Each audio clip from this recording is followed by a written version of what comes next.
Year roughly 2 billion low-tech pencils are sold in the US, and 14 billion are sold worldwide. So how do they do it? The journey of a pencil begins with the procurement of essential raw materials. The primary components of a pencil are graphite, clay, and wood. Graphite, a naturally occurring form of carbon, is extracted from lines worldwide.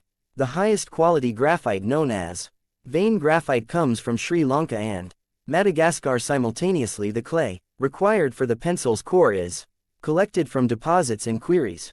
This clay is crucial in determining the pencil's hardness and the darkness of the lead. In addition to graphite and clay, wood plays a pivotal role in pencil construction. The most commonly used wood is cedar, more specifically California cedar, the choice wood for many years.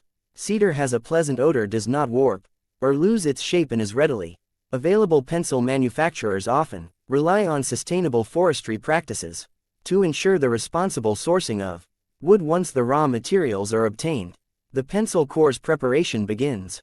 First, the graphite and clay are ground into fine powders separately. The ratio of graphite to clay determines the pencil's lead hardness, with higher graphite content producing softer leads, and vice versa. Next, the powdered graphite and clay are mixed together with water to form a homogeneous paste. The paste undergoes a refining process to ensure uniformity. The mixture is been extruded through a machine to shape it into long, thin rods. These rods are cut into lengths corresponding to the pencil's final size. The process of mixing graphite with clay can be traced back to a chemist named Nicolas Jacques Conté. Interestingly, his discovery came as a result of the graphite shortage in the late 18th century. Conté discovered that when powdered graphite, powdered clay, and water were mixed, molded, and baked, the finished product wrote as smoothly as pure graphite. The invention was so revolutionary that it's still used in pencil production to this date. The next step in pencil manufacturing is the encasing process, where the prepared graphite cores are encased in wooden slats. These slats are typically made from cedar wood. The cedar usually arrives at the factory already dried, stained, and waxed to prevent warping. Logs are then sawed into narrow strips called slats. These are about 0.25 inches long, 0.25 inches thick, and 2.75 inches wide. Slats are then placed into a feeder and dropped one by one onto a conveyor belt, which moves them along at a constant rate. One by one, the slats pass under a giant cutting wheel. This wheel carves grooves into the slats that will become the channel in the middle that holds the lead. Continuing along the conveyor belt, half of the slats are coated with a layer of glue, and the cut graphite is laid in the grooves of these slats. The slats without glue and without graphite in the grooves are placed on another belt that carries them to a machine that picks them up and turns them over, so they're laying on the belt with the grooves facing down. The two conveyor belts then meet, and each unglued slat is placed over a slat with glue and graphite, forming a sandwich. After the sandwiches have been removed from the conveyor belt, they are placed into a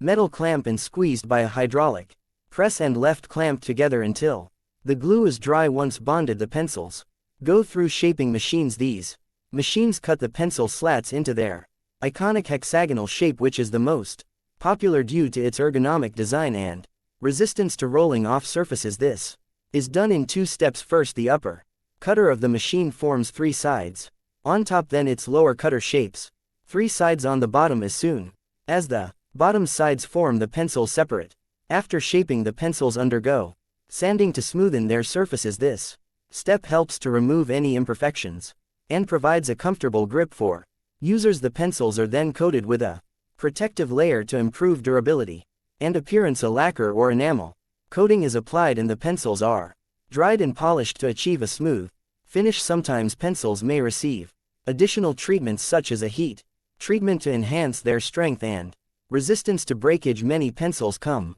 equipped with erasers at one end, making them versatile tools for writing and correcting mistakes. The erasers are typically made of synthetic rubber or a combination of rubber and other materials. The idea of attaching an eraser to a pencil is traced to Hyman W. Lipman, an American whose 1858 U.S. patent was bought by Joseph Reckendorfer in 1872 for a reported $100,000. A process of making an eraser starts with putting a batch of rubber into a mill. The rubber passes repeatedly Between large heated rollers, additives, including pigments, fillers, and vulcanizing agents, are thrown in between the rollers. The mixture is blended thoroughly to ensure uniform distribution of the ingredients. Vulcanization is a critical process in eraser manufacturing. It typically occurs in specialized machines known as vulcanization presses or vulcanizers. These machines are designed to apply heat and pressure to the rubber compound,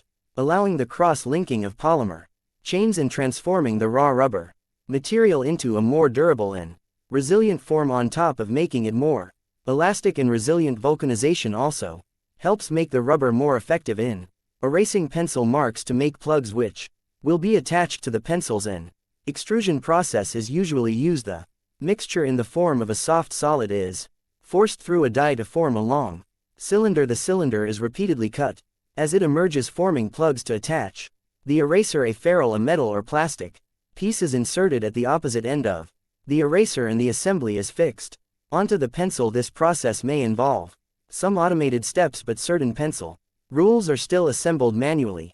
Pencils are often initially packaged in bulk quantities for distribution to retailers, wholesalers, and stationery suppliers. Bulk packaging typically involves packing large quantities of pencils into sturdy cardboard boxes. The boxes are designed to accommodate various pencil sizes and can hold hundreds or even thousands of pencils.